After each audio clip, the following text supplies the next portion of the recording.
Assalamualaikum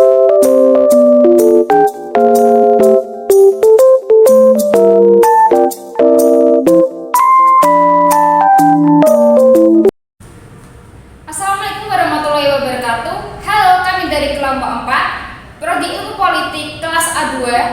Perkenalkan, saya Andita Azhara. Saya Siti Rosiho. Saya Rana Maratul Markarima. Saya Rizka Zainatul Mila. Akan menjelaskan tugas kewarganegaraan tentang Sunnah dan bid'ah Dan aswaja sebagai manhaj al-fikr. berikut penjelasannya. Ahlus sunnah wal jamaah atau yang sering disingkat aswaja secara sederhana dapat diartikan sebagai kelompok yang mengikuti sunnah Nabi dan ajaran para sahabat Nabi yang merupakan santri Nabi itu sendiri. Aswaja oleh sebagian orang sering dianggap sebagai madhab, sebagian lainnya lagi menyebutnya sebagai manhajul fikr atau metode berpikir. Untuk sementara saya memakai pengertian yang kedua dengan berbagai peradabannya. Aswaja sebagai manhajul fikr adalah respon para sahabat atas situasi umat yang kacau pada saat itu. Tidak dapat dipungkiri bahwa kemunculan firqah atau kelompok mazhab Islam banyak dilatar belakangi oleh situasi politik umat Islam saat itu.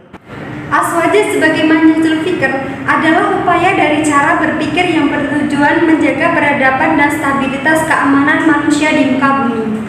Aswaja menolak cara-cara berpikir dan bertindak licik, kasar, merusak, intoleran, serta hal-hal yang membawa pada chaos dan kemudaratan.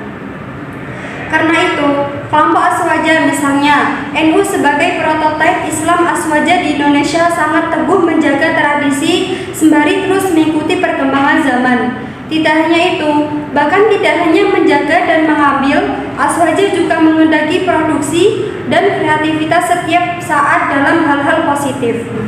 cara berpikir dengan prinsip aswaja ini kemudian diadopsi oleh Nahdlatul Ulama atau NU di Indonesia. NU yang bermazhab Sunni memakai prinsip aswaja dalam merumuskan kultur gerakannya dan keagamaannya.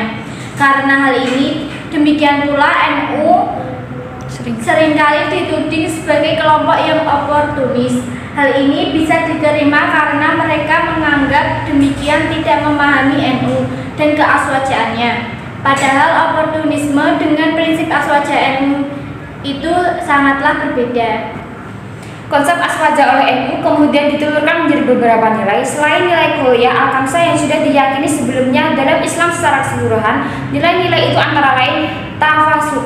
Seorang muslimah haruslah dapat bersikap moderat, tidak timpang dalam menyikapi persoalan. Tasamu atau toleran. Seorang muslim haruslah bersikap toleran dengan cara menghargai orang atau kelompok lain di luar dirinya sebagaimana ia menghargai diri kelompoknya sendiri. Tawazun atau imbang. Seorang muslimah harus berimbang dan mampu menakar setiap persoalan sesuai timbangnya, tidak curang dan zalim dan tadul. Adil, seorang muslim harus mengedepankan keadilan. Keadilan harus diperjuangkan dan ditegakkan dalam segala hal dan kondisi dalam melihat persoalan apapun.